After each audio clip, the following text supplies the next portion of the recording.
We have something really important to say to you.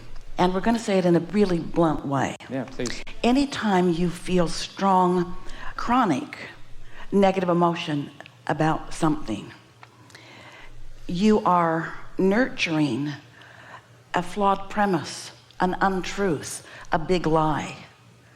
And what we mean by that is your inner being knows you and understands you and really likes you and is very happy with the unfolding of you. But when you, for whatever reason, have decided to take score in a way that you are not pleased with your progress, you get crossways of the truth of who you are. And so isn't it interesting? The very thing that is bugging you is the thing you're doing that's bugging you. Yeah, that's exactly it. So I'm trying to get myself to stop it. Well, we've never been able to get anybody to stop anything, because the law of attraction doesn't work that way. When we say stop it, you do more of the it we're trying to get you to stop.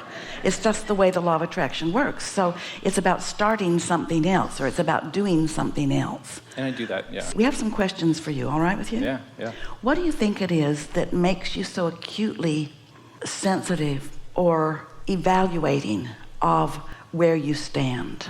What causes that trend? Not what caused it. Why are you still perpetuating it?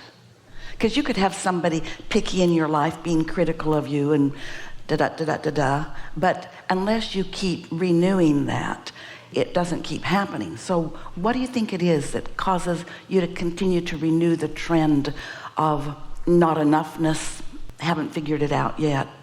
Yeah, I think I'm trying to fix things that shouldn't be fixed. And like what?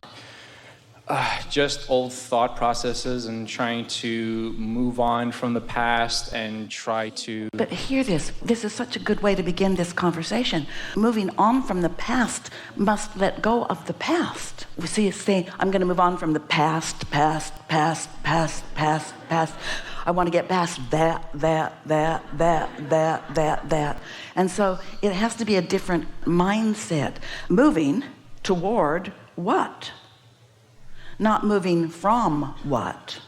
You're hitting on the most important conversation that we ever have in any setting like this, and that is the thing that prevents people from experiencing the wholeness of their desires and of who they are and what they want is their awareness of what is. You might say what has been, but it's not what has been that's tripping you up. It's what is, and then you're tying what is in with what has been. In other words, I'm here because of that and that and that and that and that.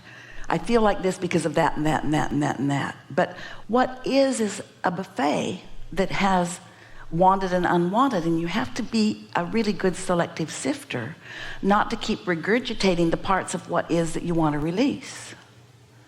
And so it really is simply, it doesn't feel simple sometimes, but a matter of caring so much about the way you feel that you're unwilling to contemplate that thought any longer, because it always brings you down. Esther came to an awareness the other day. I'm going to stop talking about that person to myself, because that person, every time I get on that subject, I rip myself apart, and that person is not helped by my attention and not changing. And so some things I just have to let go. Not my job to fix, not my job to change, not my job to understand. Just let it go, because it's messing with my now, and it's messing with my what's coming up next. It's messing with me. How do I know that? It feels horrible every time I think about it. Now you could say, well, but isn't everybody deserving of love? Yeah, but let them get it from somebody else. Let them get it from their source energy. Let them get it from their own inner being. Why should I, Esther finally figured out, why should I deprive myself of my source energy? Why I try to help somebody who's deprived themselves of their own source energy for their whole life? And now I'm going to sacrifice my source energy while I try to focus on this one who's disconnected from their source energy? So after a while, you find yourself not being selfish in the sense that you don't care, but selfish in the sense that you do care. Because if you're not selfish enough to tune yourself to your own source energy, you don't have anything to give anybody anyway.